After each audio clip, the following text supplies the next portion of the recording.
Good morning student. आज हम फिर एक बार यहाँ पे, जैसा कि हम इससे प्रीवियस लेक्चर्स में हमने जो यहाँ पे क्लास ली थी, ठीक है, वो जो हम यहाँ पे जो हमारा टॉपिक जो चल रहा है वो चल रहा है वेस्टर्न पॉलिटिकल थिंकर्स, ठीक है। और वेस्टर्न पॉलिटिकल थिंकर्स में हम अरस्तु के ऊपर यहाँ पे बात कर रहे थे। जैसे कि मैंने आपको बताया कि ये जो वीडियोस मैं यहाँ पे अपलोड कर रहा हूँ ये एग्ज़ाम ओरिएंटेड ही हम इसको बना रहे हैं, अभी बहुत ज़्यादा डिस्क्रिप्टिव हम इसको नहीं बना रहे हैं, ठीक है।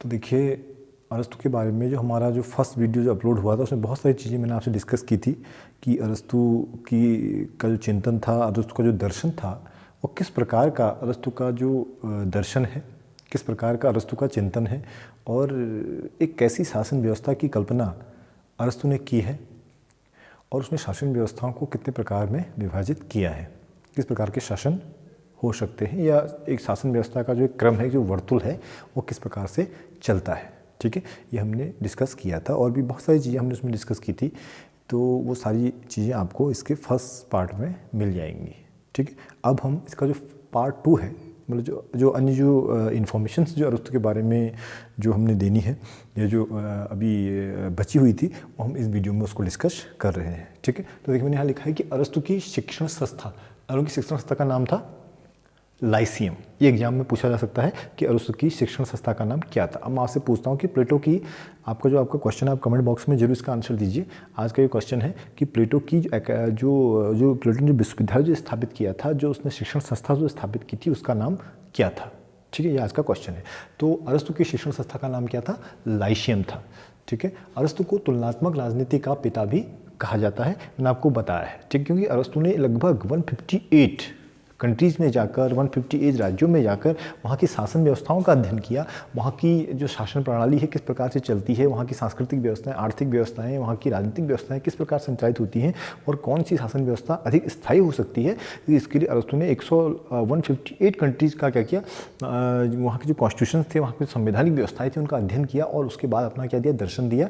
उसने पॉलिटी को, ठीक, अभिजात तंत्र और जो आपका बुद्धिमान जो लोग हैं, अभिजात तंत्री जो शासन है, ठीक है, यानी जो पॉलिटी जिसको कहा जाता है, ठीक है, उस शासन को उसने क्या माना, सर्वोत्तम माना। वो जो अभिजात तंत्री शासन में कौन आता है, बौद्धिक और धनाढ्य लोगों का एक जो समूह है, वो अभिजात तंत्री शासन होता है, पॉलिटी होता है, तो उसको उसने सबसे उपयुक्त शासन माना था। और सबसे निकृष्ट किसको माना था? लोकतंत्र को या भ्रष्ट तंत्र को भी उसने लोकतंत्र को कहा था, उसको सबसे निकृष्ट शासन मानता था। किसको? लोकतंत्र को, ठीक है। हाँ, तो क्वेश्चन टॉपिक ये है कि अरस्तु की शिक्षण संस्था का नाम क्या है? लाइसियम है, ठीक है, ये आप ध्यान रखेंगे, है ना। उसके बाद अरस्तु को तुलनात्मक राजनीति का पिता भी कहा जाता है। तो मैंने आपको बता दिया कि तुलनात्मक राजनीति का पिता किसे कहा जाता है? अरस्तु को ही कहा जाता है, क्योंकि उसने बहुत सारे देशों के संविधानों का क्या किया था, अध्ययन किया था, उनमें तुलना की थी और सबसे उपयुक्त शासन व्यवस्था की क्या दी थी, व्याख्या की थी, ठीक है। अरस्तु ने राज्य को काइनोनिया कहा, ये बहुत इंपॉर्टेंट है, ये पूछा जा सकता है कि अरस्तु ने राज्य को क्या संज्ञा दी, ठीक है। तो अरस्तु ने राज्य को क्या कहा? काइनोनिया कहा था। क्या कहा था? काइनोनिया, ठीक है। हाँ, जिसका उद्देश्य पूर्ण व आत्मनिर्भर जीवन प्राप्त करना है। तो राज्य का उद्देश्य क्या है? राज्य का उद्देश्य है कि उसकी जो प्रजा है या उसके जितने भी नागरिक हैं, ठीक है, ये राज्य की जो व्यवस्थाएं हैं वो सुचारू रूप से क्या हो, संचालित हो, है ना। राज्य में ऐसी कोई अराजकता की स्थिति उत्पन्न न हो, ऐसी कोई बहुत बड़ी जो है समस्या राज्य में उत्पन्न ना हो, ठीक है, जिससे राज्य का अस्तित्व क्या पड़ जाए, खतरे में पड़ जाए, ठीक है, या खतरे में आ जाए, ठीक है। तो इसलिए राज्य का सबसे पहला उद्देश्य होता है कि नागरिकों को आत्मनिर्भर जीवन देना, ठीक है, और क्या देना, एक आत्मसम्मानपूर्ण, एक गरिमापूर्ण और एक जो है आत्मनिर्भर जीवन, जहाँ पर उसके अधिकार उसको प्राप्त हों, ठीक है, उसको सुविधाएं उसको प्राप्त हों, वहाँ उसका सांस्कृतिक विकास हो, नैतिक विकास हो, चारित्रिक विकास हो, है ना, उसका आध्यात्मिक विकास हो, उसका धार्मिक विकास हो, ठीक है, और जो है व्यक्ति किसको प्राप्त करे, शीर्ष को प्राप्त करे। वास्तव में जो जीवन का वास्तविक उद्देश्य है वह है नैतिक मूल्यों की प्राप्ति, ठीक है। और क्योंकि जो अर्थ है, जो पैसा है, ठीक है, जो आर्थिक व्यवस्थाएं हैं वो भी जरूरी है। वो एक भौतिक जो हमारा संसार है, जो भौतिक जो रूप है राज्य का, वो तो बहुत जरूरी है, क्योंकि राज्य को संचालित करने के लिए, राज्य की व्यवस्था को संचालित करने के लिए वो जरूरी है। लेकिन जो मानव जीवन का जो उद्देश्य है वो है व्यक्ति का नैतिक विकास, व्यक्ति मतलब फाइनली शांति की प्राप्ति, है ना। तो जैसे कहा था कि जो है ईश्वर की प्राप्ति या शांति की प्राप्ति, ठीक है, तो वो तभी हो पाएगी जब राज्य में सभी व्यवस्थाएं सुचारू रूप से क्या होंगी, लागू होंगी और सभी व्यवस्थाएं सुचारू रूप से चलेंगी और व्यक्ति क्या होगा, आत्मनिर्भर होगा। मतलब आत्मनिर्भर में व्यक्ति को मतलब कृषि का इस तरीके से विकास किया जाएगा और आर्थिक व्यवस्थाओं का इस प्रकार से विकास किया जाए, उद्योगों का इस प्रकार से विकास किया जाए कि व्यक्ति क्या हो जाए, आत्मनिर्भर हो जाए और व्यक्ति अपनी आजीविका क्या करे, अर्जन करे और धनार्जन करे और जो है एक अच्छा जीवन जिए। क्योंकि अगर व्यक्ति अपनी जीविका अगर जो है अर्जन करेगा तो निश्चित रूप से समाज में एक स्थायी व्यवस्था जो है बनी रहेगी, जिससे व्यक्ति क्या है अपनी जीवन को सुचारू रूप से चला पाएगा और वो अन्य व्यक्तियों के कार्यों में कम से कम क्या करेगा, हस्तक्षेप करेगा। और अगर हस्तक्षेप करता है तो राज्य वहाँ पर क्या है, नियंत्रणकारी शक्तियों का क्या कर सकता है, प्रयोग कर सकता है या निश्चित रूप से राज्य नियंत्रणकारी शक्तियों का प्रयोग करेगा। ठीक है, जिसका उद्देश्य पूर्ण व आत्मनिर्भर जीवन प्राप्त करना है। ठीक है, ये अरस्तु ने कहा था। तो अरस्तु ने राज्य को क्या कहा था, काइनोनिया कहा था। ठीक है, आगे बढ़ते हैं। हाँ, अब आते हैं कुछ विचारकों ने जो है किस तरीके से मतलब क्या क्या कहा।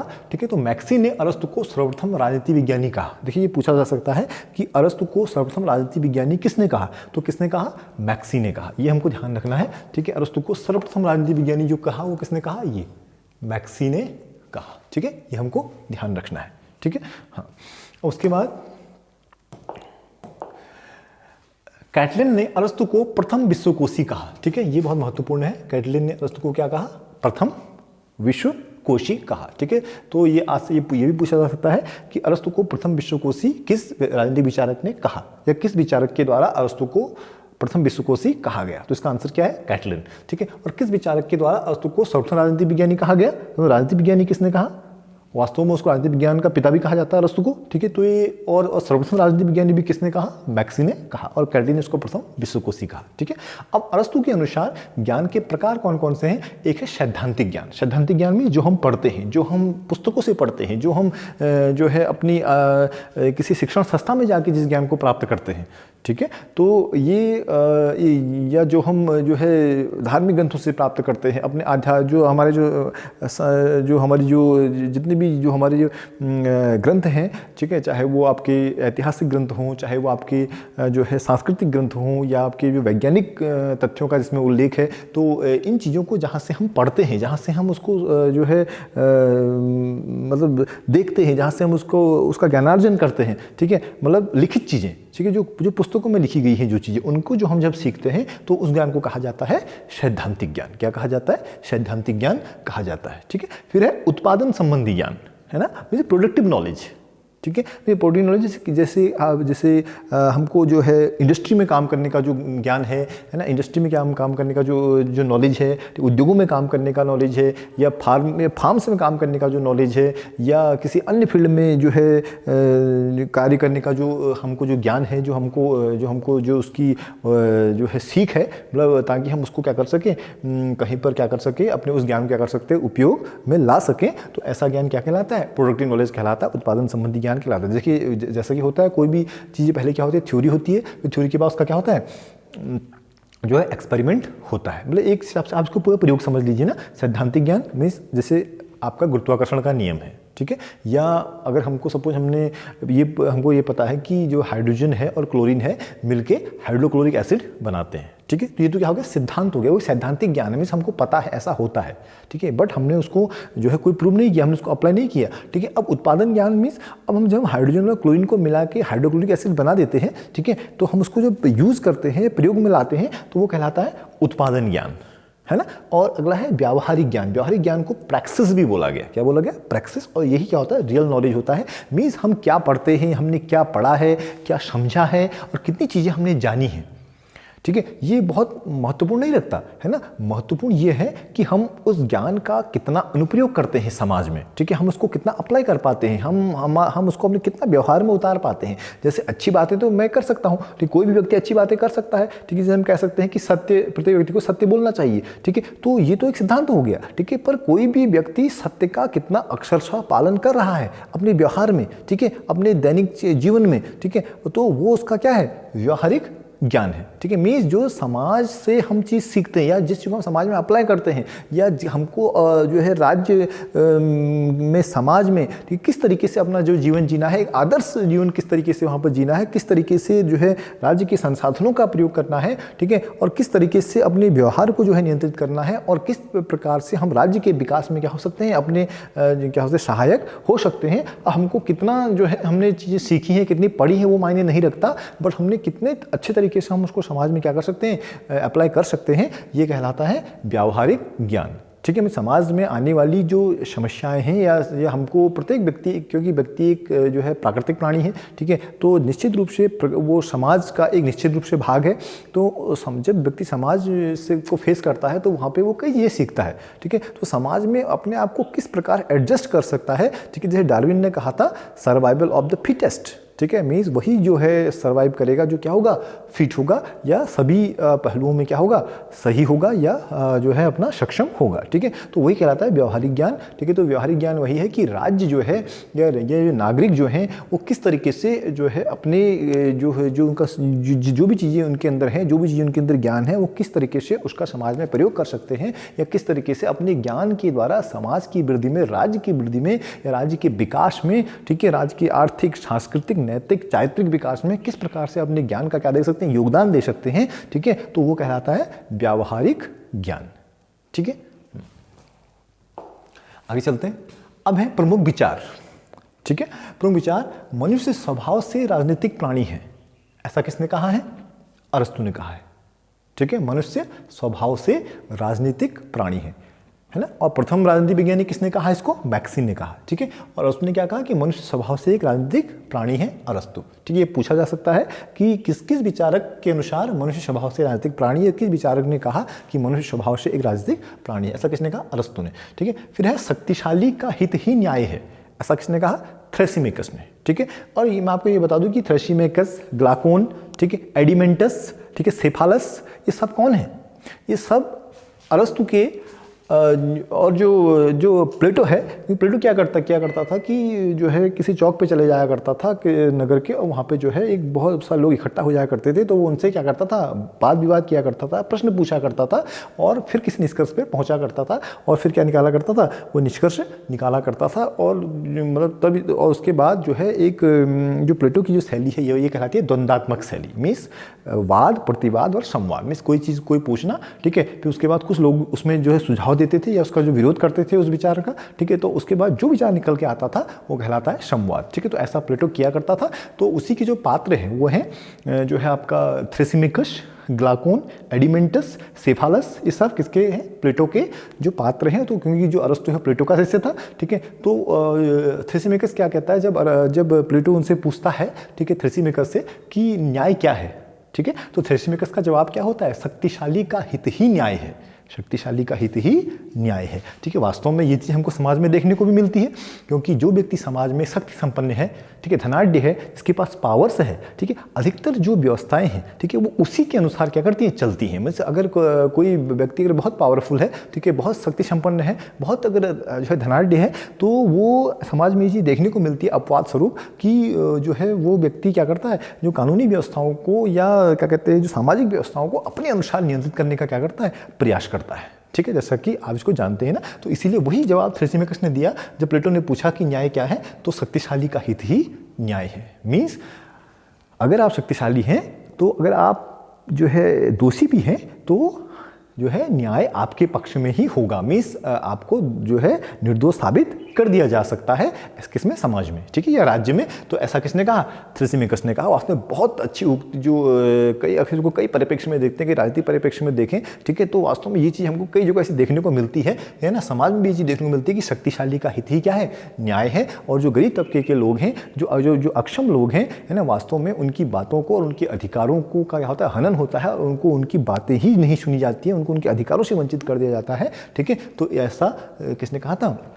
थ्रेसिमेकस ने कहा था। ठीक है, अब है न्याय भय की संतान है। ठीक है, वास्तव में ये भी बहुत अच्छा विचार है। जब प्लेटो ने पूछा कि न्याय क्या है, तो ग्लाकोन का क्या आंसर था? ग्लाकोन का आंसर था कि न्याय भय की संतान है है ना, न्याय भय की संतान है। मतलब अगर जो है वास्तव में ये विचार भी बहुत उपयुक्त प्रतीत होता है, क्योंकि अगर जो है भय होगा, ठीक है, तो निश्चित रूप से न्याय भी होगा। अगर राज्य का भय अगर जो है लोगों के ऊपर होगा, समाज के ऊपर होगा, तो वास्तव रूप में समाज में एक न्यायिक व्यवस्था हमेशा बनी रहेगी। क्योंकि अगर कानून का जो डर है, ठीक है, दंड व्यवस्था का डर अगर व्यक्ति के अंदर रहेगा, समाज में रहेगा, तो निश्चित रूप से जो अन्याय है वो बहुत कम होगा और उसकी जो परसेंटेज है, उसका जो प्रतिशतता है वो बहुत कम रहेगी समाज में। तो इसलिए ग्लाइकोन ने कहा था कि न्याय भय की संतान है। मतलब भय होगा तो निश्चित रूप से न्याय भी वहाँ पे होगा। अगर भय ही नहीं है तो निश्चित रूप से वहाँ पे मात से न्याय हो जाएगा, बड़ी मछली छोटी मछली को निगल जाएगी, खा जाएगी। ठीक है। हाँ। अब देखिए, अरस्तु ने गति व परिणाम के 4 कारण बताए। मीन्स अरस्तु ने क्या कहा, जो सामाजिक गतियां हैं, जो आर्थिक गतियां हैं, जो राज्य की जो पूरी गति है, ठीक है, उसके 4 कारण हैं, ऐसा अरस्तु ने कहा था। ठीक है। अब पहला कारण क्या बताया उसने, मटेरियल कॉज, है ना, जिससे मिट्टी है। ठीक है। फिर है एफिशिएंट कॉज, कुम्हार, फॉर्मल कॉज, विचार, और फाइनल कॉज, उद्देश्य और प्रयोजन। ठीक है। तो उसने क्या कहा, ये पूरी गति है और जो उसके परिणाम है, ठीक है, वो इन चीज़ों के अर्ध गिर्द चलते हैं। मीन्स पहला कॉज, उसने पहला जो कारण बताया, ठीक है, वो क्या है, उसने कहा मटेरियल कॉज है। मीन्स मटेरियल कॉज मीन्स मिट्टी। ठीक है। उसके बाद एफिशिएंट कॉज, कुम्हार, जो उस कार्य में लगा रहता है, दक्षता प्रदान करता है, वो कौन है, कुम्हार। ठीक है। और फॉर्मल कॉज, विचार। ठीक है। उसको कैसा जो है शेप देना है, क्या वो बनाना चाहता है, ठीक है, किस तरीके से व्यक्ति को राज्य बनाना चाह रहा है, ठीक है, वो है राज्य, उसका विचार, ठीक है, व्यक्ति का। ठीक है। उसके बाद फाइनल कॉज, उद्देश्य और प्रयोजन। और इस सब का क्या उद्देश्य है, एक नैतिक जीवन की प्राप्ति, एक अच्छे जीवन की प्राप्ति, एक सद जीवन की प्राप्ति ही इसका क्या है, उद्देश्य है। तो उसने कहा कि पूरी गति और परिणाम के कितने कारण हैं, 4 कारण हैं, material cause, efficient cause, formal cause और फाइनल कॉज। ठीक है। अब अरस्तु के अनुसार धन व संपदा व साधनों का वितरण अंकगणितीय अनुपात में न होकर रेखागणितीय अनुपात में होना चाहिए। वास्तव में अरस्तु ने ये भी बहुत अच्छी बात कही। अरस्तु ने क्या कहा कि जो धन संपदा है और जो प्राकृतिक संसाधन है, उनका अनुपात अंकगणितीय अनुपात में नहीं होना चाहिए। ठीक है। मतलब ऐसा नहीं कि 1, 2, 3, तो उसने क्या कहा कि वो रेखागणितीय अनुपात में होना चाहिए। इसका कारण सबसे बड़ा ये रहा कि वो सभी व्यक्तियों को मतलब ऐसा ना हो कि किसी को जो है, मतलब 1 by 1 हम जो है चीज़ों को या धन संपदा को क्या कर रहे हैं, बांटते जा रहे हैं। उसका ऐसा नहीं होना चाहिए। ये होना चाहिए किस अनुपात में, रेखागणितीय अनुपात में। रेखागणितीय अनुपात का मतलब है कि ये योग्यता के अनुसार, व्यक्ति की दक्षता के अनुसार, उसकी जो है योग्यता के अनुसार, है ना, क्या होना चाहिए, समाज में संसाधनों का और प्राकृतिक संपदा का और धन का क्या होना चाहिए, वितरण होना चाहिए।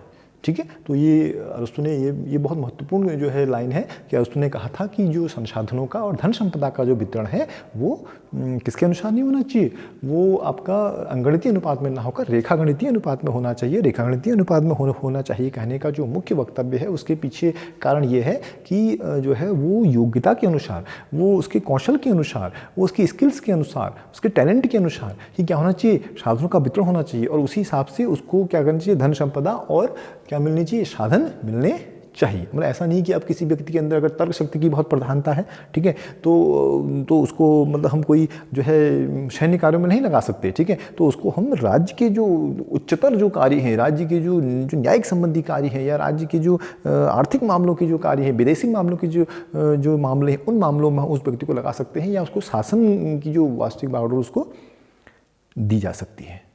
समझ रहे हैं आप इस चीज़ को। ठीक है। और जो व्यक्ति जिसके अंदर बौद्धिकता की कमी है, तर्क शक्ति की कमी है, चिंतन की कमी है, ठीक है, तो वो क्या करेगा, उस सेवा वाले जो कार्य है, उत्पादन कार्यों में उन व्यक्तियों को लगाया जाएगा। कृषि संबंधी कार्यों में उनको लगाया जा सकता है, मिस्त्री के कार्यों में उनको लगाया जा सकता है। ठीक है। और जिसके अंदर जो है मनोवेगों की प्रधानता है, ठीक है, या शारीरिक बल की प्रधानता है, उनको सैन्य कार्यों में लगाया जाएगा। उसी के अनुसार उनको सुविधाएं और जो है संपदा अर्जन करने का क्या होगा, अधिकार होगा। ठीक है। मतलब ऐसा नहीं कि एक को जो है नंबर से हम जो है एक पंक्ति में खड़े करके व्यक्तियों को उसी हिसाब से उनको जो है 1 by 1 क्या करें, संसाधनों का क्या करें, वितरण कर रहे हैं। ऐसा अरस्तु ने इसका खंडन किया। उसने कहा कि ये जितनी भी चीज़ें हैं वो अंगगणितीय अनुपात में ना होकर रेखागणितीय अनुपात में होनी चाहिए।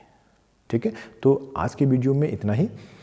हम अब अगला जो टॉपिक लेके आएंगे वो यहाँ पे नेक्स्ट जो राजनीतिक विचारक हैं, हम उसके ऊपर यहाँ पे लेके आएंगे। तो आप बने रहिए कंसेप्ट क्लासेस के साथ। और आप क्लासेस कैसी लगी प्लीज़ आप कमेंट जरूर कीजिए और चैनल को सब्सक्राइब आप जरूर कीजिए, ताकि मैं रेगुलर वीडियो यहाँ पे आपके लिए ला सकूँ। तो please like, subscribe and share the channel. और नेक्स्ट वीडियो हम जो है कल को यहाँ पर लेके आएंगे, ठीक है। और आप बने रहिए। Thank you.